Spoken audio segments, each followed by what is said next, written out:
नमस्कार, मैं हूं अर्पिता आर्या। आप देख रहे हैं डिबेट का नंबर 1 शो दंगल। आज बात बिहार में मजहबी हिंसा की, जिसकी चपेट में सियासत की लौ तेज हो गई है। निशाने पर सीएम नीतीश कुमार हैं। बीजेपी सवाल पूछ रही है, लेकिन नीतीश को इसमें साजिश की बू नजर आ रही है। अब हैरान करने वाली बात यह भी है कि बिहार के जिस 2 जिले में, इनमें से एक नालंदा में धर्म के नाम पर आगजनी, हिंसा और तोड़फोड़ हुई है, वहां सीएम का पैतृक गांव है। हालात ये हो गए हैं कि रामनवमी पर हुई हिंसा में धधके शहर के बाद लोग घबराकर घर छोड़ने को मजबूर हैं। बिहार के रोहतास जिले के सासाराम में दंगाइयों ने शहर को बंधक बना लिया। मजहब के नाम पर ऐसा जहर उगला कि जिसके निशाने पर सासाराम की सड़कों पर लोग रोते बिलखते भी नजर आए। हालात ऐसे हो गए कि गृह मंत्री अमित शाह का सासाराम का दौरा रद्द करना पड़ा। सम्राट अशोक की जयंती पर बीजेपी नेताओं ने एक भव्य कार्यक्रम का आयोजन किया था, जिसमें शाह को रविवार को शामिल होना था। हालांकि वो थोड़ी देर में पटना पहुंच रहे हैं। बिहार बीजेपी के प्रदेश अध्यक्ष का यह कहना है कि नीतीश और तेजस्वी के राज में अपराध चरम पर है। तो ऐसे में सवाल उठता है कि क्या इस मजहबी खून खराबे के पीछे सियासत है? क्यों बिहार के 2 शहरों में दंगे हुए? इसके पीछे पुलिस की नाकामी है या हमारे हुक्मरानों की? साथ ही ये भी जानेंगे कि जो बीजेपी बिहार को लेकर हमलावर है, वो गुजरात और महाराष्ट्र में चुप क्यों हो जाती है। आज करेंगे बड़ी बहस, लेकिन सबसे पहले देखिए हमारी ये रिपोर्ट, फिर करते हैं चर्चा की शुरुआत।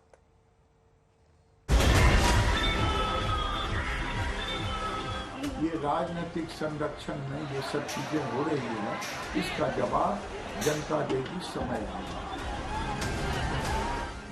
ये कोई नेचुरल चीज नहीं है, ये जरूर कोई इधर उधर किया है नेचुरल। यदि गड़बड़ मुख्यमंत्री जी कह रहे हैं कि गड़बड़ हुआ तो चिंता का विषय है। यही तो मैं चिंता कर रहा हूँ। जब पर्व के मौके पर सुलग उठा बिहार, सासाराम में चली ताबड़तोड़ गोलियां, जमकर बरसाए गए पत्थर, नालंदा में उपद्रवी जबरन घरों में घुसे और आगजनी कर मकानों को राख कर दिया, बस को आग के हवाले कर दिया। धू करके ये पूरा बस जो है वो जल चुका है और यही वो जगह है ठीक जहां पर आज तक इस वक्त पहुंचा है। और इसी जगह से जो बिहार शरीफ में सांप्रदायिक तनाव की घटना जो हुई है उसकी शुरुआत हुई। और हैरान और परेशान करने वाली बात यह भी है कि नालंदा मुख्यमंत्री नीतीश कुमार का गृह जिला है और उसके बावजूद अगर ये घटना ऐसी होती है जो आप तस्वीरों में देख रहे हैं, तो फिर सवाल खड़े होते हैं किस तरीके का कानून और व्यवस्था की स्थिति इस वक्त आपको दिख सकती है बिहार में। बिहार के सीएम नीतीश कुमार का पैतृक घर इसी जिले में आता है, लेकिन जब उनसे इस धधकती हिंसा पर सवाल पूछा गया तो वो इधर उधर वाली साजिश की दलील दे रहे हैं। जांच पूरी होने के बाद दोषियों पर कड़ी कार्रवाई की बात कर रहे हैं कि कौन गड़बड़ करता था इधर उधर, उस सब के बारे में ठीक से जानकारी लीजिए, जांच करिए, क्योंकि सब तरह का तो घटना होता नहीं था। सब दिन बिल्कुल अच्छे ढंग से चल रहा था, आप जानते ही ना, वर्षों से सब ठीक ठाक, थोड़ा बहुत इधर उधर करता था, उस पर एक्शन भी तुरंत करते थे ये लोग। इस बार आज काहे कर रहा था इतना, तो हमने कहा सब तरह से पूरे तौर पर देखिए और जान लीजिए कि ये सब एक मिनट सुनिए, ये कोई नेचुरल चीज नहीं है, ये जरूर कोई इधर उधर किया है नेचुरल, बिना मतलब का जानबूझकर। लेकिन कार्रवाई में इस भरोसे के बीच हिंसा को लेकर बिहार में सियासत 7वें आसमान पर पहुंच गई है। अमित शाह का सासाराम दौरा रद्द होने के बाद बीजेपी और भी हमलावर हो गई है। बीजेपी इशारों में सीएम नीतीश कुमार पर मुस्लिम तुष्टीकरण का आरोप लगा रही है। हिंसा के बाद बिहार की कानून व्यवस्था पर सवाल उठा रही है। अमित शाह बहाना है, उनको रोकना है कि वहां का माहौल खराब है। अमित शाह को किसी तरह से सासाराम की धरती पर ना पहुंचे, इसके लिए अगर अमित शाह के फॉलोवर टोपी पहन लेते और अमित शाह का नाम होता मोहम्मद इदरीस, तो आज ये प्रोग्राम नहीं रुकता। नहीं, गलत बात है, गलत बात। कोई भी केंद्र के मंत्री आते हैं तो उनके सुरक्षा के लिए नहीं दिया जाता है, ये कई फालतू बात है। ये कोई राज्य सरकार का ऐसा नहीं, ये सब कुछ नहीं। जब भी आए हैं या जो केंद्र राज्य सरकार की जिम्मेदारी है वो सब करती है, वो सब बात नहीं। अब आप अपने मर्जी से अपना काम करते हैं, कोई बात नहीं, सरकारी चीज तो है नहीं, लेकिन कोई भी करते हैं तो उसमें कोई केंद्र सरकार के नहीं, कभी नहीं। हमेशा हम लोग इन सब चीजों का सबका ध्यान रखें। कानून व्यवस्था के इसी सवाल को लेकर बिहार बीजेपी के नेताओं ने राज्यपाल से मुलाकात की, सरकार के हिंसा रोकने में नाकाम रहने की बात कही। साफ है, जिस तरह से नालंदा और सासाराम में हिंसा भड़की, उसने बिहार की महागठबंधन सरकार को बीजेपी नेताओं के निशाने पर ला दिया है। बीजेपी को नीतीश सरकार पर हमले का बड़ा मौका दे दिया है। भारतीय जनता पार्टी पूरी तरह राज्य सरकार को सहयोग करना चाहती है कि, लेकिन ये चिंता का विषय है कि बिहार के कई जिले हेडक्वार्टर पर जिस तरह की घटना घट रही है, ये तो चिंता का विषय है और राज्य सरकार इस पर कुछ नहीं कर रही, ये दुखद है। सरकार को तो तुरंत फ्लैग मार्च से लेकर सारे चीजों को जहां जरूरत हो तो केंद्र से बल मांगने चाहिए और तुरंत कार्रवाई करनी चाहिए। बिहार के दोनों शहरों में अब हालात काबू में है, लेकिन तनाव बना हुआ है और ऐसा ही तनाव सियासी गलियारों में भी दिखाई दे रहा है, जहां हिंसा के बाद तीखे बयानों का शोर जारी है, एक दूसरे पर हमलों का दौर जारी है। पुलिस इस बात को देखे कि आखिर शुरुआत कहां से हुई और क्यों एक मंदिर के अंदर तोड़फोड़ हुई और क्यों कुछ मोहल्लों में घरों में घुसकर और तोड़फोड़ की गई। तो इस पूरे मामले की तहकीकात की जानी चाहिए और वैसे लोगों पर सख्त से सख्त कार्रवाई की जानी चाहिए। कुछ लोग हैं जो बीजेपी के लोग हैं, जो दंगा फैलाना चाहते हैं, उसके मंसूबा को हम पूरा नहीं होने देंगे। हमारी सरकार तत्पर है और सरकार के रहते कहीं भी बीजेपी का दाल गलने वाला नहीं है और कहीं भी दंगा होगा, सरकार सख्ती से खड़ी है। धर्म के नाम पर नफरत की आग ऐसी भड़की कि बिहार के दो शहर सुलग उठे और तनाव के बीच हिंसा पर सियासत सुलग रही है, जो दोनों ओर के जुबानी हमलों से और भड़क रही है। सासाराम से मनोज कुमार सिंह, आदित्य वैभव और नालंदा से रंजीत कुमार सिंह और रोहित कुमार सिंह के साथ आज तक ब्यूरो। तो खास मेहमान इस वक्त हमारे साथ जुड़ चुके हैं। तारुफ आपका करा दे, प्रेम शुक्ला प्रवक्ता बीजेपी के इस वक्त हमारे साथ है, राजीव रंजन राष्ट्रीय सचिव जेडीयू इस वक्त हमारे साथ है, मृत्युंजय तिवारी प्रवक्ता आरजेडी के थोड़ी देर में हमारे साथ होंगे, आदिल हसन प्रवक्ता एआईएमआईएम के, वो भी हमारे साथ थोड़ी देर में होंगे, अजय आलोक जी इस वक्त स्क्रीन पर आपको दिख रहे हैं, वो जुड़ चुके राजनीतिक विश्लेषक हैं, धीरेन्द्र कुमार मुन्ना स्टूडियो में हमारे साथ मौजूद है, राष्ट्रीय प्रवक्ता एलजेपी आरके। लेकिन चर्चा में हम सवाल करें बिहार में हिंसा पर, हमारे साथ केंद्रीय मंत्री अश्विनी चौबे इस वक्त जुड़ रहे हैं। और अश्विनी जी, सबसे पहले इस पर आपकी प्रतिक्रिया। नहीं, बहुत ही दुर्भाग्यपूर्ण है जिस प्रकार से रामनवमी के इस महान पर्व में आपस में सद्भावना का और भाईचारे का प्रेम बना रहना चाहिए, लेकिन कुछ ऐसे मुट्ठी भर लोग जिन लोगों ने रामनवमी के पर्व को और कह सकते हैं कि प्रशासनिक ढिलाई के कारण और उन्होंने जिस प्रकार का वातावरण पैदा किया, ये सचमुच में राज्य सरकार के लिए एक सोचनीय विषय है और राज्य सरकार पूरी तरह से हम कह सकते हैं कि विफल रही है। रामनवमी जैसे कार्यक्रम में पटना के राजधानी में भी बढ़िया कार्यक्रम हुआ और पूरे इस बार तो पूरे गांव में लोग रामनवमी का जगह जगह जुलूस निकाले तो शांतिपूर्वक हुआ, लेकिन कुछ प्रशासनिक ढिलाई कमी के कारण कुछ जगह पर जो चूक हुई है और उसमें कहीं ना कहीं सरकार के जिस प्रकार का सरकार का एक तुष्टीकरण की नीति बार बार रहती है कि पहले से सचेत ना हो, कोई ईटा फेंक दिया, कोई बम फेंक दिया, ये कोई इतने बड़े कार्यक्रम में जहाँ भाईचारे की बात है, राम का इतना बड़ा हम जानते हैं कि श्री राम के बारे में और दुनिया के सब लोग एकजुट है, हिंदू हो या मुसलमान, राम मर्यादा पुरुषोत्तम राम है। तो निश्चित रूप से श्री राम के इस जयंती में जो कार्यक्रम में विघ्न बाधा पैदा करने का प्रयास किया है, एक षड्यंत्र के तहत किया है।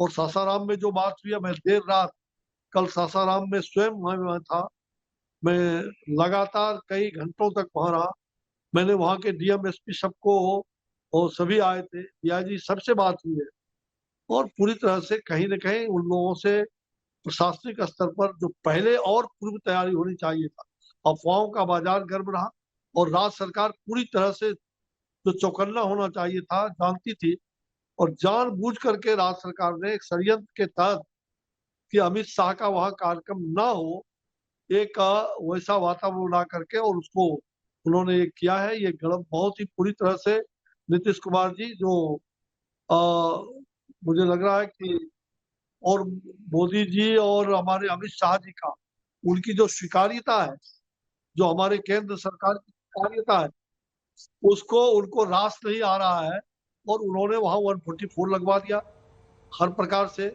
और ये पूरी तरह से एक षड्यंत्र के तहत ऐसा हुआ है और इसलिए सासाराम का कार्यक्रम को इन्होंने मतलब बर्बाद करने के लिए, क्योंकि मैं रात में भी था, रात में भी शांति व्यवस्था बनी हुई थी, कहीं कोई तरह का दिक्कत नहीं था।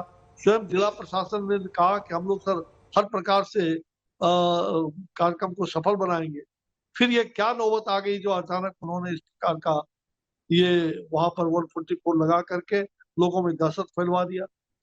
ये उचित नहीं है, ये पूरी तरह घबरा गए नीतीश कुमार। हाँ, नीतीश कुमार के छाती पर अब लग रहा है कि दाल रेंगने की जो स्थिति है, अब उनको ये पता चल गया कि अब हमारा शासन पूरी तरह से फेल है।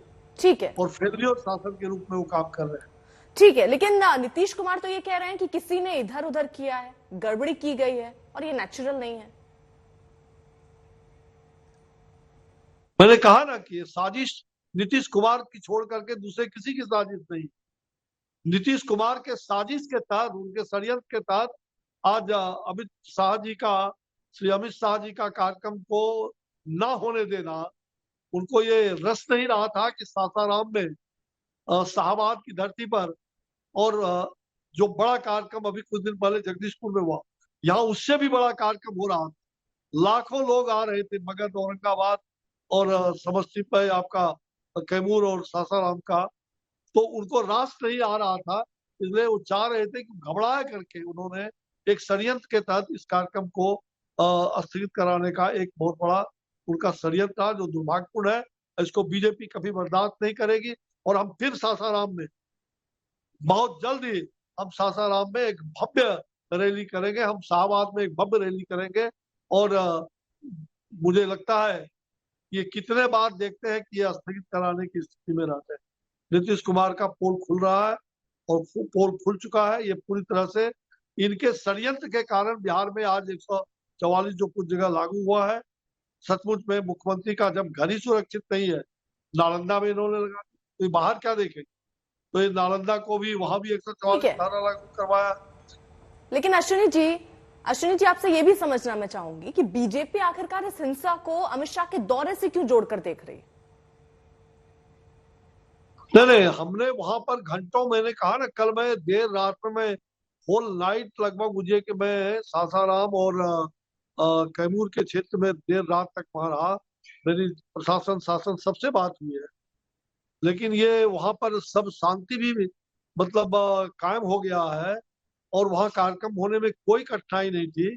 लेकिन इन लोगों ने गलत रिपोर्ट करके, गलत षड्यंत्र के तहत वहां पर कुछ छुटभइये लोगों ने, और वहां पर चूक नहीं बल्कि बहुत बड़ी भूल भी है कि अगर थोड़ा सा पहले से जिन लोगों ने अफवाह का बाजार फैलाया और जिन लोगों ने इस प्रकार से कहीं जुलूस पर कुछ फेंकने का काम किया, रोड़े हो या बम हो, ऐसे लोगों को उसको पहले से ही मालूम था, सावधानी बरतनी चाहिए थी। लेकिन इन्होंने एक षड्यंत्र के तहत कि वहां सासाराम में कुछ घटना घट जाए ताकि सासाराम में कार्यक्रम न हो, ये नीतीश कुमार जी की चाल। ठीक है, लेकिन ये भी तो सवाल है कि धर्म तो भाईचारे का संदेश देता है, फिर त्योहार हिंसा के हथियार क्यों बन गए? भाई मैं वही कहता हूं कि ये त्योहार श्री राम का जन्म, जो राम सबके रोम में समाया हुआ है, ये भारत के हर रोम रोम में रमा हुआ है। लेकिन आज राम पर ये राजनीति होती है तो अत्यंत दुखदायी है। श्री राम के, और जितने हम कह सकते हैं कि आज लाखों करोड़ों लोग श्री राम के उस भव्य यात्रा में सम्मिलित होते हैं और सब में भाईचारे का भावना है। मुस्लिम वर्ग के लोग भी बड़ी संख्या में जगह जगह पर, मैं स्वयं बक्सर में था, बड़ी संख्या में लोग वहां आकर के देख रहे थे। उस दिन मैं लगातार दिन भर पटना से लेके वहां तक अपने संसदीय क्षेत्र में मैं दर्जनों रैलियों में, दर्जनों भगवान राम की शोभा यात्रा में मैं रहा। कहीं किसी प्रकार की कहीं कोई प्रकार का ये नहीं था। तो ये बिहार जो है ठीक है, बहुत बहुत शुक्रिया अश्विनी चौबे जी हमारे साथ जुड़ने के लिए और इस पर बात करने के लिए बहुत बहुत शुक्रिया। अब चर्चा में राजीव रंजन जिससे मेरा अगला सवाल होगा। राजीव जी, सीधा सा सवाल है और सीधा सा जवाब मैं आपसे चाह रही हूँ, जिम्मेदार कौन है और जिम्मेदारी किसकी बनती है? देखिए, सबसे पहले ये पूरी तरह से इसके लिए भारतीय जनता पार्टी की जो कार्य प्रणाली है उसके लिए जवाबदेह है। उन्हें ये पता है कि 2024 में दिल्ली उनके लिए मुश्किल होती है, वापसी असंभव है। इसलिए न केवल बिहार, आपने इंट्रो के समय में ये बताया, देश के अनेक राज्य जिसमें महाराष्ट्र से लेकर के गुजरात और अब तो हरियाणा से लेकर के देश के अनेक राज्य जिसमें तेलंगाना भी शामिल है, मध्य प्रदेश भी शामिल है, अनेक राज्यों में हिंसक झड़पें, दंगे और इस तरह की गतिविधियां हुई हैं जिससे परस्पर दो समुदायों के बीच का विश्वास बढ़े। और ये एक सोची समझी रणनीति है और उसी पर ये बिहार में काम कर रहे थे। अभी अश्विनी चौबे जी का पूरा इंटरव्यू देख लीजिए, पूरी तरह से विरोधाभास से भरा हुआ है। एक तरफ वो जिला प्रशासन से सहमत भी दिखते हैं, एक तरफ कानून व्यवस्था उन्हें नियंत्रित भी दिखती है, दूसरे तरफ उन्हें साजिश भी दिखती है। ये बताना जरूरी है कि अश्विनी चौबे जी के सुपुत्र को 2 साल पहले रामनवमी के अवसर पर ही दंगे भड़काने के आरोप में गिरफ्तार किया गया था और उस समय नेशनल डेमोक्रेटिक अलायंस में जनता दल यूनाइटेड और भाजपा दोनों साथ थे। इसलिए ये इनकी कार्य प्रणाली है, यही एक करते आए हैं, यही एक सोची समझी रणनीति है जिससे महंगाई और बेरोजगारी जैसे सवालों पर देश को ठीक है राजीव जी, तो मुझे जरा इस पर कुछ काउंटर्स रखने हैं। मैं आपसे काउंटर सवाल रखना चाह रही हूँ। मुझे तो ये पता था कि अगर कहीं कोई हिंसा हो, कुछ भी गलत हो तो जिम्मेदारी सरकार की होती है, लेकिन आप पहले ऐसे नेता हैं जो खुद सरकार चला रहे हैं और जिम्मेदारी बीजेपी की बता रहे हैं, तो ये एक तो अलग है। ये आपने यहाँ जो भ्रम की स्थिति है वो क्लियर किया। अब मैं जरा एक चीज समझ रही हूँ, आपने कहा उनकी रणनीति जो कि आपको पता है, मान भी लीजिए जो आप कह रहे हैं कि बीजेपी ने ही ये किया, यानी आपको रणनीति पता थी, उस रणनीति के पता होने के बावजूद उस पर कंट्रोल ना कर पाना क्या आपकी सरकार की जिम्मेदारी नहीं बनती? दूसरा, लोग पलायन कर रहे हैं, घरों को छोड़कर जा रहे हैं, क्या वो वहीं टिके रहे, सरकार उनके अंदर सुरक्षा का भाव पैदा कर पाए, क्या ये जिम्मेदारी आपकी सरकार की नहीं बनती? देखिए, मुझे ऐसा लगता है इसको केवल बिहार सेंट्रिक देखना अनुचित हो। नहीं, अभी मैं बिहार पे रहना चाहती हूँ सर, अभी मैं बिहार पे रहना चाहती हूँ, अभी मैं बिहार पे रहना चाहती हूँ क्योंकि आप बिहार सरकार रन कर रहे हैं, आप चला रहे हैं सरकार। मैं बिहार पर पूछना चाहती हूँ सर, आरोप लगाने से कि गुजरात में भी हुआ, महाराष्ट्र में भी हुआ, सर चर्चा बदल जाएगी। मैं आप क्योंकि सरकार चला रहे हैं, आपकी जिम्मेदारी है, इसलिए मैं अभी बिहार पर रखना चाह रही हूँ। भाजपा नेता ने जितने गंभीर आरोप नीतीश कुमार जी पर लगाए हैं, तो मेरी जिम्मेवारी उन आरोपों का जवाब देने की भी है जिसमें उन्होंने नीतीश कुमार जी पर कॉन्स्पिरेसी का आरोप लगाया। ये गंभीर आरोप है, बगैर तथ्यों के आधार पर कोई केंद्रीय मंत्री इस तरह का बकवास कैसे कर सकता है? जहां जिन्हें शब्दों का ज्ञान नहीं है, उन शब्दों का असर क्या होगा बगैर इसकी जानकारी लिए, जिनके सुपुत्र दंगा भड़काने के आरोप में इसी राज्य में गिरफ्तार किए जा चुके हैं। अच्छा नहीं लगता ना बार बार मैं आपको टोकूं, पहले आप मेरे सवाल जो है उस पर जवाब दे दीजिए, फिर पूरा मौका मिलेगा अपनी बात आपको दे रहा हूँ। बिहार में मैंने ये कहा, देश के ज्यादातर राज्यों में हिंसक घटनाएं छोड़ दीजिए, बिहार में क्या हो रहा है मैं उस पर बात कर रही हूँ। राजीव जी प्लीज, मैंने आपसे पहले क्लियर कर दिया, और राज्यों पे जिनकी जहां सरकार है उनसे सवाल होगी, जिनकी केंद्र में सरकार है उनसे सवाल होगी। आप बिहार रन कर रहे हैं, आप बिहार चला रहे हैं, तो बिहार पे मैं सवाल किया पड़ोसी राज्य में जाके पूछूं? मैं बिहार की बात कर रहा हूँ। हाँ, बिहार की बात कीजिए। सबसे पहली बात है कि जहां भी 144 लगाने की जरूरत थी वहां 144 अनेक जगहों पर लोगों की गिरफ्तारियां हुई, वीडियो फुटेज खंगाले जा रहे हैं, दंगाइयों की, दंगा भड़काने वालों की, उनके साथ साजिश करने वाले लोग वो भी अनुसंधान के दायरे में है। ये सबके सब गिरफ्तार होंगे और इनका कच्चा चिट्ठा सार्वजनिक होगा। हमारा ये मानना है कि इन दंगों को लेकर जो जिस तरीके के हाय तौबा मचाने की कोशिशें करने वाले लोग, उन्हें खुद शर्म आनी चाहिए कि समझ गई। राजीव जी कुछ तस्वीरें जरा आपको दिखा देती हूँ मैं, अगर आपके पास हो टीवी तो आप देख पाएंगे। नहीं, मेरे पास टीवी नहीं है, मैं ठीक है आपके साथ सर, मैं आपको शब्दों से एक्सप्लेन कर देती हूँ कि क्या चल रहा है बिहार में। शायद कई बार नेता एसी के कमरे में बैठे रहते हैं तो देख नहीं पाते हैं सर, इसलिए मैं जरा शब्दों के माध्यम से आपको बता देते हैं। आप लोग रहती हैं, उससे ज्यादा हम लोग सड़कों पर रहते हैं। ठीक सर, वो पता है कौन कितना रहता है। सर एक सेकेंड, मैं जरा आपको दिखा, मतलब जो मैं तस्वीरें दिखा रही हूँ मैं आपको शब्दों के माध्यम से बता दूं हूँ।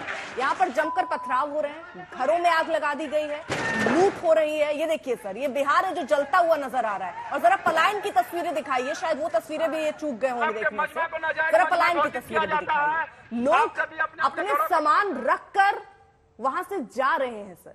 ये स्थिति तो कम से कम अभी और राज्यों में नहीं है जहां पर हिंसा भड़की है, ये बिहार में हो रहा है सर।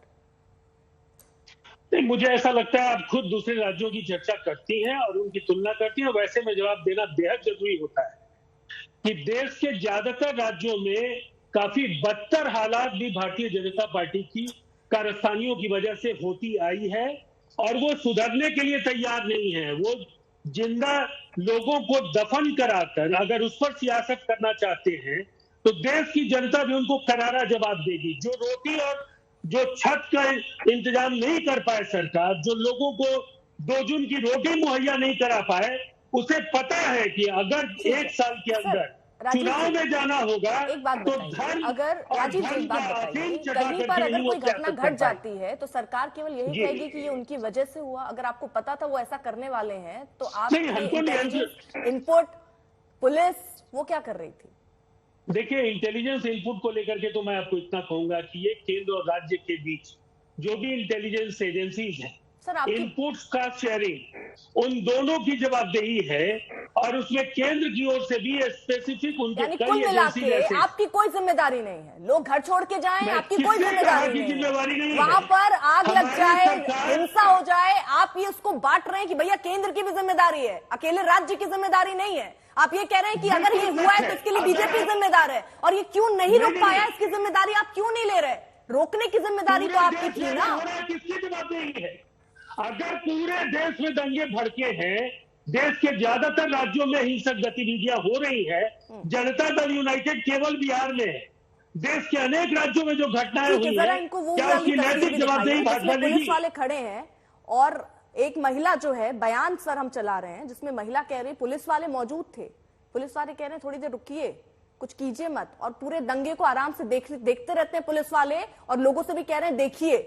इसके लिए भी बीजेपी जिम्मेदार है? पुलिस को बीजेपी ने गाइडलाइंस दे दिया कि भैया देखो वहां चुप खड़े रहना। उनके जामबाजी और दिलेरीपन की भी बहुत सारी तस्वीरें बिहार में है। इस दौरान कई जगहों पर इन्होंने कुछ ऐसी कार्रवाइयों को अंजाम देने की कोशिश की जिससे दोनों समुदायों के बीच का अविश्वास बढ़े, लेकिन बिहार की पुलिस ने काफी अच्छा काम किया है उनको नियंत्रित करने। सर, हाथ बांधकर खड़े रहना जब हिंसा हो रही हो तो उसको अच्छा काम कहेंगे आप?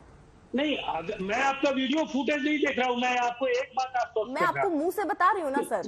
वहाँ एक महिला जो स्थानीय लोग हैं, जनता की तो आप लोग उनसे वोट मांगते हैं, उनकी तो सुनते हैं ना, उसमें तो कोई राजनीतिक लाभ और द्वेष तो होगा नहीं तो हर चीज तो आप लोग इस एंगल से देखते हैं, ठीक है। एक जनता, एक महिला ये कह रही है कि पुलिस वाले खड़े थे, वो गुहार लगा रही भाई कुछ कर दो, पुलिस वाले कह रहे हैं खड़े रहो किनारे। अभी मैं इतना कह सकता हूं कि इस फुटेज के आधार पर भी जांच होगी और अगर पुलिस कर्मियों की शिथिलता, निष्क्रियता या उनकी वजह से अगर स्थिति को संभालने में कोई और कसर बाकी रहा होगा, उनके खिलाफ भी कार्रवाई। चलिए, मतलब सब हो जाएगा उसके बाद आप कार्रवाई करेंगे। प्रेम शुक्ला जी, मेरा सवाल आपसे, यही सेम सवाल मैं आपसे दोहराना चाह रही हूँ कि अगर किसी राज्य में कहीं हिंसा होती है तो उसका जिम्मेदार कौन होता है? निश्चित तौर पर दंगा करने वाले लोग और राज्य सरकार। अगर राज्य सरकार उसको नियंत्रित नहीं करती तो उसकी भी जिम्मेदारी है। महाराष्ट्र और गुजरात में भी इसी तरह का प्रयास हुआ। तत्काल वहां हिंसा पर काबू कैसे पा ली गई? नहीं। क्योंकि पुलिस तत्काल सख्ती से कार्रवाई करने पर उतरी। औरंगाबाद में फायरिंग हुई और एक दंगाई जो है वो जगह पर ढेर हुआ। इसी तरह से गुजरात में कार्रवाई हुई। बिहार में आप ही बता रही हैं कि दंगा पीड़ित जो है वो स्वयं बता रही है। अगर कहीं पर किसी राज्य में हिंसा होती है तो जिम्मेदार सरकार है। रामनवमी के ही मौके पर बहुत दूर जाने की जरूरत नहीं है। अभी वडोदरा में, संभाजी नगर में, जहां आपकी गवर्नमेंट है, आपकी सरकार है, वहां पर भी हिंसा हुई है। यानी आपकी भी सरकार फेल रही हिंसा रोकने में। जिम्मेदारी राज्य सरकार की है ना? हाँ, निश्चित है ना, निश्चित। देखिए, हमारे यही अंतर आपको बता रहे हैं, उसी का अंतर मैं आपको अर्पिता जी बता रहा था। संभाजी नगर में कुछ लोग जो है असामाजिक तत्वों ने एक मंदिर पर हमला किया, तत्काल वहां पुलिस पहुंची और जो दंगाइयों का नेतृत्व कर रहे थे उनको मंदिर में शरण लेनी पड़ी, गोली चालन हुई, एक दंगाई की उसमें मृत्यु हुई। और इसी तरह से मालवनी में हुआ, तत्काल पुलिस उतरी। बिहार में स्वयं दंगा पीड़ित बता रहा है कि पुलिस वहां हाथ बांधे खड़ी थी। महाराष्ट्र में पुलिस हाथ बांध के नहीं खड़ी थी, गुजरात में पुलिस हाथ बांध के नहीं खड़ी थी, बिहार में पुलिस हाथ बांध के खड़ी रही, लेकिन बंगाल में पुलिस हाथ बांध बीजेपी के को तो खड़ी कहा रही। जाता है 2 कदम हर चीज में आगे रहते हैं। अगर कहीं कोई तो अगर दंगाई है, दंगा रोकने किसी की भी बात, समाज का हिंसा दंगाई रोकने की बात उस है, पर तो आपकी तत्काल सरकार कार्रवाई 2 होनी कदम चाहिए। आगे क्यों नहीं थी? आपके पे इनपुट्स फेल्योर है, आपको भी नहीं पता था कि कुछ ऐसा हो सकता है। जब ये पता है रामनवमी का मौका है, ऐसा कुछ हो सकता है, आप अलर्ट पे नहीं थे? इनपुट फेलियर नहीं, अब समझ लीजिए, दोनों घटनाएं समझ लीजिए। अच्छा प्रश्न है आपका। संभाजी नगर में 2 युवकों में झगड़ा हुआ, झगड़े के बाद पुलिस वहां आई, उसको शांत कर दिया। बाद में बड़े पैमाने पर दंगाइयों का एक वर्ग आया, उसने मंदिर पर हमला कर दिया। पुलिस तत्काल पहुंची और उन्होंने डिस्पर्स किया और दंगे को नियंत्रित कर लिया। इसी तरह से मालवनी में दंगा शुरू होता उसके पहले ही पुलिस खड़ी हो गई और सिर्फ 2-4 बोतलें गिरने के बाद तत्काल कार्रवाई हुई और दंगा वहां नियंत्रित हो गया। यही कार्रवाई नालंदा में क्यों नहीं हुई, सासाराम में क्यों नहीं हुई? पुलिस हाथ बांधकर क्यों खड़ी रही? संभाजी नगर में पुलिस गोली चलाती है, वो उसी तरह से पुलिस सासाराम में गोली क्यों नहीं चलाती है, हावड़ा में गोली क्यों नहीं चलाती है? ये सवाल है कि नहीं है? नहीं गोली चलाना चाहते, आपने वहां पर जो है किसी तरह से आंसू गैस के गोले क्यों नहीं छोड़े, लाठीचार्ज क्यों नहीं किया, भीड़ को डिस्पर्स करने की क्या? ठीक है प्रेम शुक्ला, ठीक है, ये सवाल पूछना स्वाभाविक है कि नहीं है? ठीक है, ठीक है। मृत्युंजय तिवारी भी हमारे साथ इस वक्त हैं। हाँ मृत्युंजय जी, किसकी जिम्मेदारी है? सरकार तो आप भी है ना साथ में, कि नीतीश जी अकेले चला रहे हैं? देखिए अर्पिता जी, हिंसा होता है, इस पर कोई भी व्यक्ति हो, कोई भी राजनीतिक दल हो, हिंसा को जायज नहीं ठहरा सकता। लेकिन सबसे बड़ा सवाल यह है कि हिंसा में किसकी मंशा क्या है, इसी की जांच हो रही है। ये जो हिंसा हुआ है, कुछ असामाजिक तत्वों ने जो किया है, इस पर त्वरित कार्रवाई करते हुए पुलिस प्रशासन ने कार्रवाई की है, स्थिति नियंत्रण में है। लेकिन इसके पीछे जिनकी मंशा है, उनका भी पर्दाफाश होगा, वो भी एक्सपोज होंगे। अभी सब चीजों की जांच हो रही है, जांच के बाद पर्दाफाश होगा, सब चीजों का पता चलेगा कि इसमें किसने क्या किया। बहुत लोग हमारे राजनीतिक विरोधी तो इसी आग में घी डालने में लगे हुए रहते हैं, क्योंकि 2024 का चुनाव जैसे जैसे नजदीक आएगा तो इसी तरह से भाई भाई में लड़ाई लड़ाएंगे, धर्म के आधार पर लोगों को बांटेंगे। हम आपके जिम्मेवार चैनल के माध्यम से सभी से अपील करते हैं, हिंदू मुस्लिम सिख ईसाई हम सब हैं भाई भाई। ये भाईचारा, आपसी मिल्लत प्रेम खराब नहीं होना चाहिए, किसी के बहकावे में नहीं आना चाहिए। कुछ लोग लगे हुए हैं बिहार का माहौल खराब करके ठीक है मृत्युंजय जी, बदनाम करने में। ठीक है मृत्युंजय जी, हिंसा हर जगह हो जाती है, आपने जैसा आपने पहले वक्तव्य में कहा वो मैं समझ गई। मुझे अब ये जरा बताइए, अगर कहीं पलायन हो रहा हो तो वो जिम्मेदारी किसकी, बाहरी तत्व या सरकार? सरकार की जिम्मेवारी है। हमें अपनी जिम्मेवारी का, जवाबदेही का एहसास है, लेकिन रोक लिया आपने उनको जो पलायन कर रहे थे, रोक लिया आपने? नहीं है कि वहां पर लोगों की जाने जा रही है और ये रैली की चिंता कर रहे हैं। नहीं, आपने जो पलायन कर रहे थे, अगर तस्वीरें आ गई तो दिखा दीजिए इनको।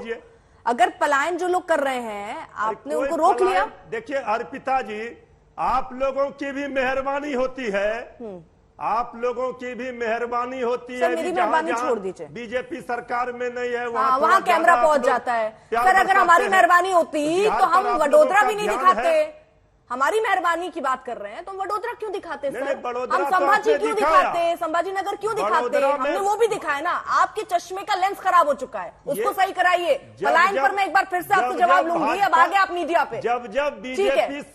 जब बीजेपी सत्ता से बाहर होती है, ठीक है सर, उसके बाद पलायन की तस्वीरें दिखाऊंगी। सर राजनीति से इधर, मीडिया से इधर, ना मीडिया वालों की बहुत हमारे बात मत कीजिए, राजनीतिक बात भी मत कीजिए, जनता की तो बात कीजिए। इन्हीं के बीच जाना है आपको वोट मांगने। सर पलायन जो लोग कर रहे हैं ना, वो तस्वीरें दिखाएंगे आपको, अब इस पर दीजिएगा जवाब, इस पर दीजिएगा जवाब। जल्दी से मैं चर्चा में सभी को शामिल कर लेती हूँ।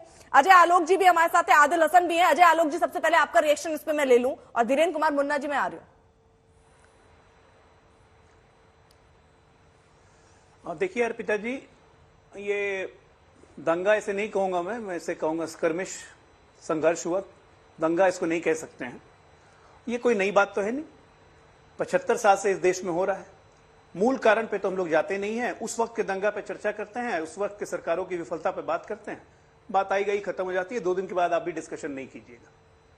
सवाल ये उठता है, आप यहाँ जरा विश्व को उठा के देखिए, ये बहुसंख्यक अल्पसंख्यक क्लैशेस हर जगह होते हैं, विश्व के लगभग 1/3 देशों में हो रहे हैं, लेकिन अकेला भारत ही ऐसा है जहां पे बहुसंख्यकों के घर जल जाते हैं। ये आपने सोचा है कभी क्यों? इसी क्योंकि ये जो शोषित राजनेताओं द्वारा शोषित प्रजाति है जो पाली गई है 75 साल से, उसका कारण है ये। चाहे सोशलिस्टों की सरकार हो, चाहे कांग्रेसियों को सरकार हो, एक तुष्टीकरण की राजनीति को जो बढ़ावा मिला, उससे एक मानसिक मनोबल सबका मजबूत हो गया। और आप तुरंत आइएगा, पिछले 10 साल से सिस्टम बदल रहे हैं, आपका राम मंदिर बन गया, आपका काशी हो रहा है, आपका मथुरा हो रहा है, तो सडनली वो गुस्सा बढ़ रहा है। और इस बार के रामनवमी में उत्साह भी ज्यादा था, गांव गांव से लोग निकले क्योंकि राम मंदिर बन रहा है, तो स्वाभाविक है जब उत्साह ज्यादा था तो उधर गुस्सा ज्यादा था। सारे सरकारों की जिम्मेदारी बनती है, लेकिन अब ये बहुत बड़ा सोचने का विषय है कि आगे हम इसको बंद कर पाएंगे, क्योंकि अभी तो जो हो गया सो हो गया। और ये पलायन वलायन कुछ नहीं होता है इस देश में, जो आप दिखा रहे हैं कि लोग पलायन कर रहे हैं, वो सब जाएंगे 2-3 दिन के बाद फिर आ जाएंगे, ये बड़ा यूज्ड टू हो गया है लोग। लेकिन ये राजनेताओं के द्वारा क्रिएटेड ये प्रॉब्लम है, जनता को भी सोचना पड़ेगा। क्या जरूरत है आपको रामनवमी के जुलूस पे पत्थर फेंकने की? रिएक्शन तो होगा ही। और तो और रामनवमी का जिस दिन जुलूस खत्म हो गया, अगले दिन हावड़ा में जाके हिंदुओं के घर पे पत्थर मारने की क्या जरूरत है? तो ये आप सोचिए, ये एक मानसिकता, एक प्रगाढ़ मानसिकता जो इस देश की जड़ों में बैठ गई है, जिसके लिए जिम्मेदार सिर्फ और सिर्फ राजनेता है 75 साल से, और कोई नहीं। बाकी बहस आप लोग करते रहिए, कौन राज्य सरकार जिम्मेदार कौन नहीं, सबको पता है जिम्मेदारी किसकी है। लेकिन ये जो कंटिन्यूअस तुष्टीकरण चला 75 साल से, एक वर्ग को सुपर सिटीजन बना के बैठा दिया गया इस देश में, तो स्वाभाविक है जब उसको सामान्य नागरिक बनाइएगा तो उसका गुस्सा निकलेगा। आज वही निकल रहा है। ठीक है, आदिल हसन। हाँ मैडम, अभी प्रेम शुक्ला जी बोल रहे थे औरंगाबाद की बात, तो औरंगाबाद के सांसद इम्तियाज जलील साहब उस मंदिर में बैठकर फुटेज उन्होंने दिखलाया कि उस मंदिर को कोई नुकसान नहीं हुआ, वहां पर पुलिस के पदाधिकारी भी थे। और अजय आलोक साहब अभी जो बोल रहे थे, कल तक उसी नीतीश कुमार के दरबार में सबसे बड़े दरबारी थे और उसी की प्रवक्ता थे, उसी का चैनल में उनका गुणगान करते थे। और ये बहुसंख्यक मेरी दरबारी की चिंता मत कीजिए, मुझे रियलाइज हो गया, इसलिए मैंने उस घर से किनारा कर लिया। आप अपनी बात कीजिए, आप अपनी बात कीजिए। उसी पार्टी का प्रवक्ता थे और उदी अरे आप अपनी बात कीजिए ना, लड़ते थे। एआईएमएम कहां दंगे भड़काती है? रील बदल गया। कल हैदराबाद में क्या हुआ, किसने दंगे किए वहां पे? अभी इनको जदयू से नहीं निकाल दिया गया, तो अब हैदराबाद में दंगे किसने किए? नीतीश कुमार जी के राज में पहले भी दंगा हुआ। हैदराबाद में दंगे बिहार किसने किए? वहाँ पे मारपीट, आप क्यों नहीं डायरेक्ट भाजपा चले जाते हैं? ये विश्लेषक का चोला पहने हैं। आदिल हसन, डायरेक्ट चले जाइए भाजपा में। आप जो जहर उगल रहे हैं, आपके घर वाले जदयू के कैंडिडेट थे। आप ये बताने बैठे हैं क्या कि कौन सा राजनीतिक विश्लेषक या कौन सा शख्स किस पार्टी में जाने वाला है, इस पर चर्चा नहीं हो रही है। और आप कोई सर हाथ तो देखते नहीं है कि भविष्यवाणी कर दीजिएगा। रुक जाइए आदिल हसन, फिर मैं आपको टाइम नहीं दे पाऊंगी क्योंकि ये शाउटिंग मैच में नहीं चल पाता है। ठीक है, आप शांत हो जाइए, उसके बाद रिएक्शन दीजिएगा। तब तक आप सर वीरेंद्र कुमार।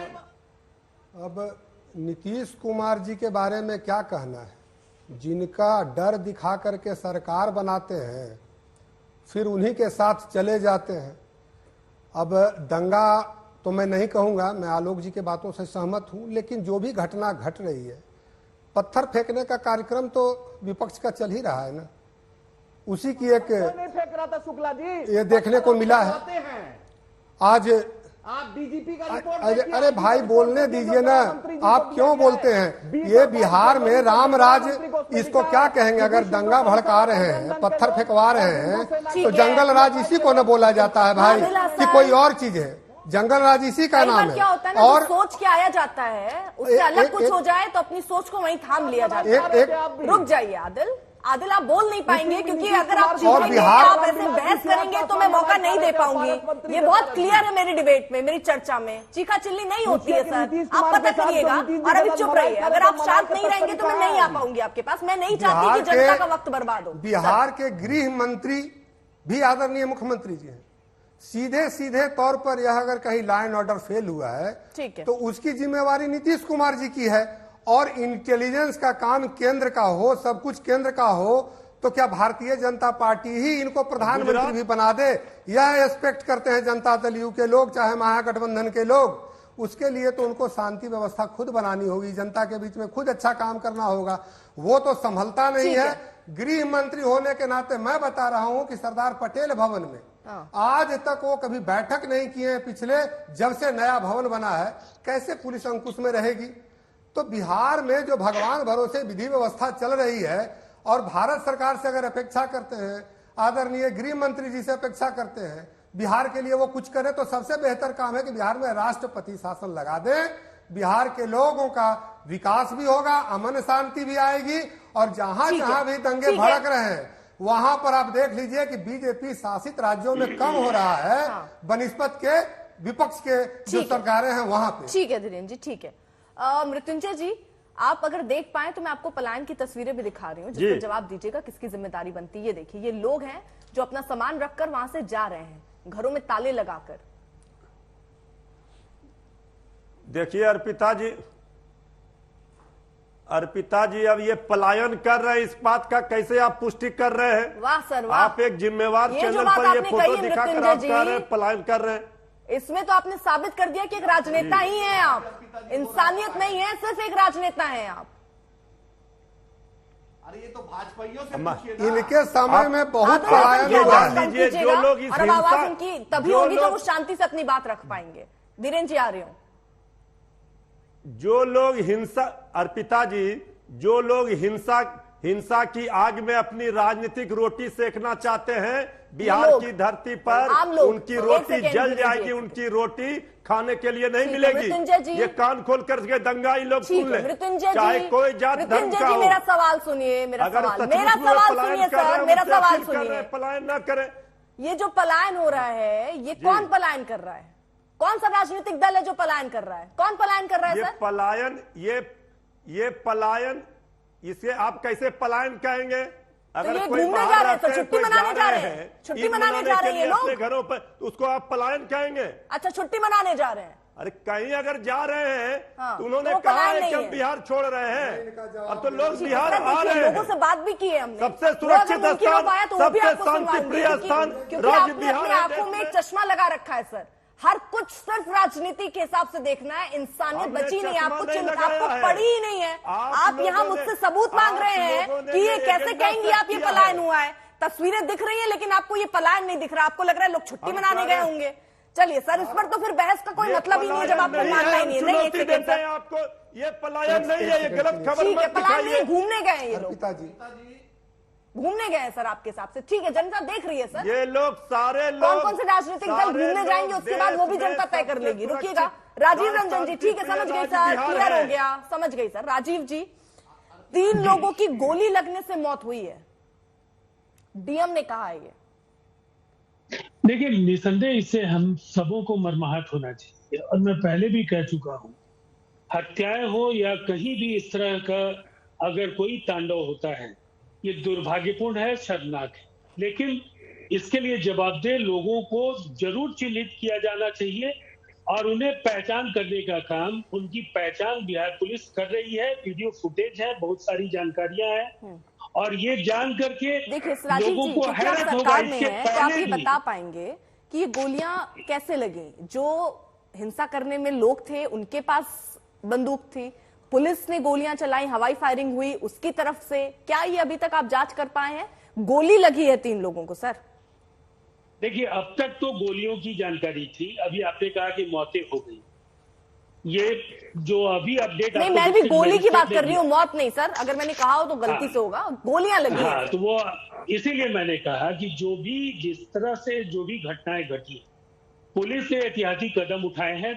अभी भारतीय जनता पार्टी के प्रवक्ता ने कहा कि बिहार में क्यों नहीं 144 लगाया गया, क्यों नहीं फ्लैग मार्च हुआ, क्यों नहीं पुलिस ने गोलियां चलाई? पुलिस ने गोलियां भी चलाई है, पुलिस ने लाठी चार्ज भी किया है। आप क्या कहना चाह रहे हैं राजीव जी? जी ठीक है, आप ये कह रहे हैं कि पुलिस की तरफ से गोलियां चली हैं स्थिति को नियंत्रण में करने के लिए, मैं सही समझ रही हूं? नहीं, पुलिस की ओर से गोलियां चली है, लेकिन ये 3 लोगों की वजह क्या है, ये अपडेट लेने के बाद ही मैं आपको बता पाऊंगा। इसलिए कि गोलियां चली हैं और जहां भी आवश्यकता पड़ी वहां लाठियां। ठीक है, जरा मुझे ये भी बताइए राजीव जी, अगर कहीं पर हिंसा हो, आप सरकार में बैठे हैं, अगर कहीं हिंसा हो तो गोलियां चलाई जाती हैं या कोई और तरीके होते हैं? आंसू गैस के गोले, वाटर कैनन का इस्तेमाल, कैसे हिंसा से कैसे निपटते हैं? गोली चलाकर? देखिए, परिस्थितियों का आकलन करने के लिए स्थल पर दंडाधिकारी और सीधा उनका समन्वय उच्चाधिकारियों के साथ होता है। अगर हालात बहुत ही सामान्य नहीं है तो फिर उन्हें असाधारण कदम उठाने पड़ेंगे, और दंगाइयों के साथ किसी तरह का या झड़पों को उकसाने वाले जो लोग हैं वो कहीं से भी वो रहम के काबिल नहीं है, उनके खिलाफ कार्रवाई होनी ही चाहिए। और ये भारतीय जनता पार्टी के लोगों को दर्द क्यों होता है उनके राज्यों में जब इस तरह के कार्रवाइयों को लेकर? राजीव जी, मैं समझ नहीं पा रही हूँ, ठीक है, आप फिर बीजेपी पर चले गए हमलावर है सर। मैं भी हूँ सवाल पूछने के लिए, मैं पूछूंगी मैं, लेकिन आपसे ही समझ, आपने कहा कि स्थिति को देखते हुए अगर कोई पत्थर चला रहा है सर तो उनको तितर बितर करने के लिए आखिरी ऑप्शन मुझे लगता है कि गोली है। आप और ऑप्शन तो मुझे नहीं दिख रहे हैं कि कहीं वाटर कैनन का इस्तेमाल हुआ, आंसू गैस के इस्तेमाल हो, गोली लगने की घटना इतनी गंभीर आप मानते हैं कि नहीं मानते? देखिए, कानून व्यवस्था के लिए किसी भी एक राज्य के लिए अलग मानदंड नहीं होते। पुलिस को असामान्य परिस्थितियों में कार्य करने के लिए दंडाधिकारी की अनुमति के साथ अपने कदम उठाने पड़ते हैं। ठीक। और ये जो ऑन स्पॉट ड्यूटी मैजिस्ट्रेट होता है वो स्थिति का आकलन करता है, अधिकारियों से, उच्चाधिकारियों से समन्वय के बाद वो आदेश लेने के बाद ही करेगा। और ये कब तक बिहार को गोल गोल घुमाते रहिएगा? ये कौन चिल्ला रहा है? ये गोल गोल कब तक घुमाते रहिएगा राजीव जी? आप तो अच्छे प्रवक्ता हैं, आप सदैव ये राजनीतिज्ञ हैं, कब तक बिहार को घुमाइएगा? मुझे आप कौन लोग चलाने वाले लोग हैं? आप अपनी आप पलायन पर, हम मृत्युंजय जी ने नहीं कुछ कहा। आरजेडी के समय में कितने बड़े बड़े डॉक्टर पलायन कर गए, इंजीनियर पलायन कर गए, बिजनेसमैन पलायन कर गए। पलायन तो इनका इतिहास रहा है। आज अगर पलायन कर रहे हैं, कौन बोल रहे हैं? और लाठी चलाने की बात, यहाँ तो अभ्यर्थियों पर लाठी चलती है, यहाँ तो लाठियों से ही सरकार चल रही है। घटनाएं हुई है। ठीक है, गृह मंत्रालय की असफलता को राजीव जी, बिहार के लोग आपको 2024 में वीरेंद्र जी, देखिए अभी वो आदिल साहब नहीं बोल पा रहे हैं क्योंकि वो बीच में बोल रहे थे। अगर आप चाहते हैं कि आपको भी अपने पॉइंट रखने का मौका मिले तो प्लीज बीच में ना बोलें आप। राजीव जी, आपसे ये सवाल तो उठते हैं, वो मैं आपसे आगे पूछूं। मैं जरा प्रेम शुक्ला जी आपसे भी एक जवाब चाह रही हूँ, और आदिल जी उससे पहले कुछ कहना चाह रहे हैं। आदिल, आप अपनी बात कह लीजिए। आप पूछिए कि 72 घंटा के अंदर में कार्रवाई होगी, जो दोषी अफसर है उस पर कार्रवाई होगी, जिसका घर जला उसको कंपनसेशन मिलेगा। नीतीश जी बिहार का, देश का सपना देखना चाहते हैं, बतलाएं नीतीश जी बिहार को कैसे चलाएंगे? ये जो रक्सौल, ये जो हुआ सासाराम में, बिहार शरीफ में, नवादा में, शेखपुरा में, लखीसराय में, किशनगंज में, नीतीश जी का एडमिनिस्ट्रेटिव फेलियर है कि नहीं है? कंपनसेशन देंगे, कार्रवाई। बहुत बढ़िया बात आदिल जी, आपने जो पॉइंट वाइज सवाल पूछे हैं ना, बतलाएं, बहुत बढ़िया होगी। ठीक है राजीव जी, इस पर आपका रिएक्शन बतलाएं कि नीतीश कुमार की टीवी से निकलेंगे, स्टूडियो से, किसी प्रधानमंत्री का तबला? ठीक है आदिल जी, ठीक है, सवाल हो गया सर, हो गया। हाँ राजीव जी, देखिए, भारतीय जनता पार्टी की बी टीम से हम ऐसे ही सवालों की अपेक्षा करते हैं। कंपनसेशन देंगे नीतीश जी? ये भारतीय जनता पार्टी एक सेकेंड अपनी कोशिशें जारी रख रही है। इनका काम है मुसलमानों को भड़काना, और ये भारतीय जनता पार्टी के लिए काम को आसान बनाना। भाजपा के साथ मतलब है भारतीय जनता पार्टी की मुख्यमंत्री नीतीश जी बने हैं। चल रहा था तो सत्ता में आपसे, मैं नहीं था सत्ता में। नरेंद्र मोदी जी के साथ प्रचार आप किए हैं। आदिल जी मैं रोक रही हूँ, वो राजीव जी, ये बी टीम कह के वो तो बहुत वाजिब सवाल पूछ रहे हैं कि इतने घंटे के बाद कार्रवाई क्यों हुई, आप उस पर जवाब दीजिए सर। आदिल जी ठीक है, ठीक है आदिल जी, ठीक है, ठीक है, आवाज फिर कम करना अच्छा नहीं लगता राजीव। भाजपा के गोदी में जो रहा जो नीतीश जी, वो हमें इल्जाम नहीं लगा सकते हैं। हाँ ठीक है, भाजपा को जो बिहार में, ठीक है आदिल साहब, आप सवाल ही पूछते रहेंगे क्या? एक सेकंड, ठीक है, मैं अभी इस पर आपका जवाब राजीव जी ने घुमा दिया, आपको बी टीम कह दिया और ये पूरे मामले को घुमा दिया। लेकिन प्रेम शुक्ला जी, क्योंकि समय की कमी, और मैं एक महत्वपूर्ण चीज आपसे जानना चाह रही थी कि यहाँ गुजरात में, संभाजी नगर में, यहाँ पर कोई रिपोर्ट मांगी गई है राज्यपाल से? जी, वहां पर तत्काल दंगे कंट्रोल में आ गए। अगर वहां दंगे नियंत्रण में नहीं आते तो राज्यपाल से रिपोर्ट मांगी जाती। संभाजी नगर में जो इम्तियाज जलील हैं, वो लंबे समय से वहां संभाजी नगर का नाम, औरंगाबाद से नामांतरण के बाद वो दंगे का प्रयास कर रहे थे, उन्होंने किया, उनको सफलता नहीं मिली, तत्काल कार्रवाई हुई, मालौनी में तत्काल कार्रवाई हुई। अगर हिंसा लगातार बढ़ती जाए, नियंत्रण में ना हो, पलायन करने लगे लोग, तो निश्चित तौर पर राज्यपाल को रिपोर्ट मांगनी पड़ती है। और महाराष्ट्र में भी अगर ऐसा हुआ या गुजरात में मुझे ऐसा जरा हुआ ये तो बता राज्यपाल की दीजिए कि रिपोर्ट कहाँ मांगी पर जाएगी। रिपोर्ट मांगी संवैधानिक प्रक्रिया है। गई, किस राज्य में जब हिंसा हुई तो रिपोर्ट मांगी गई? राजीव जी एक सेकेंड, राजीव जी एक सेकेंड, राजीव जी। बंगाल में रिपोर्ट मांगी गई है। हाँ, बंगाल में रिपोर्ट मांगी गई है क्योंकि हावड़ा में बाकायदा। तो सर इसी को कहा जाता है कि दो चश्मे से क्यों देख रहे हैं? जहाँ पर आपकी सरकार है वहां पर आप रिपोर्ट नहीं मांगते, वहां पर भी हिंसा हुई, आप उसमें ये कह के बच जाते कि हमने स्थिति पर नियंत्रण कर लिया। बंगाल में ऐसा क्या था कि वहां रिपोर्ट मांगी आपने? जहां तत्काल, क्योंकि वहां अभी तक दंगे नियंत्रित नहीं हुए। हावड़ा में कल भी हुआ है, कल भी जो है वहां पर बहुसंख्यक समुदाय के घरों पर जिहादी समुदाय ने सतत जो है पत्थरबाजी की है, हमले किए हैं, वहां पत्रकारों की पिटाई की है। ठीक है, बहुत बहुत शुक्रिया आप सभी मेहमानों का। तो खासतौर पर यही सवाल कि रामनवमी में जो अलग अलग जगहों पर शहर दर शहर हिंसा हुई, इसके लिए कौन है जिम्मेदार, किसकी बनती है जिम्मेदारी? क्या अपनी टोपी दूसरे के सर पर पहनाकर बचा जा सकता है?